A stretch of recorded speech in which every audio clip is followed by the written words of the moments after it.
yung sinasabi ng chromite rush. Kung may gold rush sa ibang lugar, dito chromite rush dahil yung mga dating nagtatanim ng gulay o mga ibang pananim dito sa Samar, pupunta na rito sa mga minahan ng gulay. Bagamat bilad sila sa araw, simple lang ang proseso rito.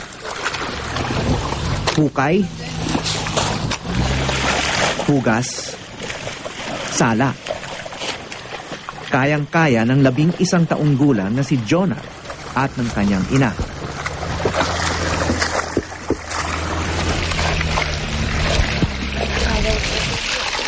So hindi siya lumalabas dun sa lambat? Hindi po siya lumalabas. Lumalabas po siya sa lambat. Tapos may iwan dyan sa washing board.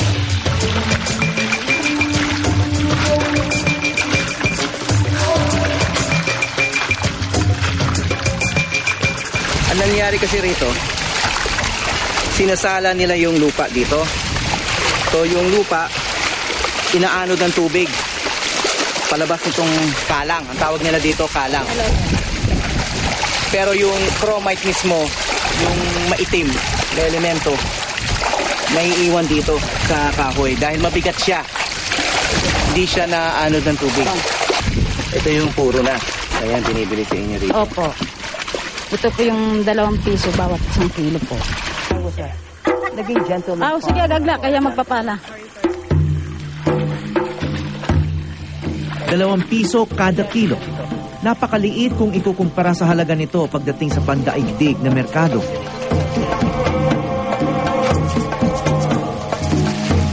Pero dahil malayo rito ang paggawaan para maproseso ang chromite, ito lang ang nakukuha ni na Jonard kapalit ng pagbabanat ng buto buong araw.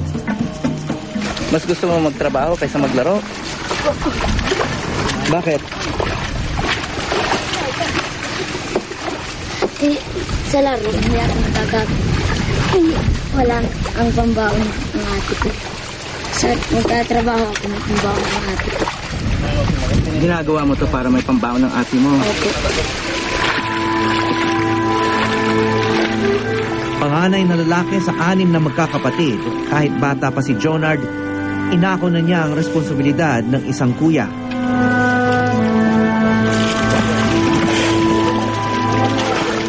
Pero may pambata pa ring hangad. May mga pangarap ka? Anong pangarap mo? Gusto ko sana makabili ng bike. Gusto mo makabili ng bike? Bakit? Kasi para service ko sa pag-aaral.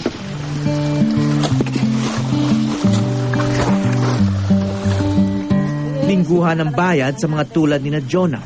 Pero malaki na ang bawas.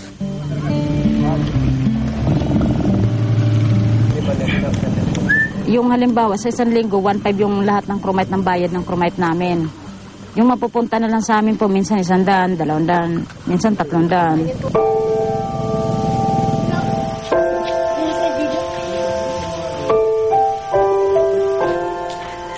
Tinakaltas din sa kanila ang utang nila para sa pagkain. Ulit salmon.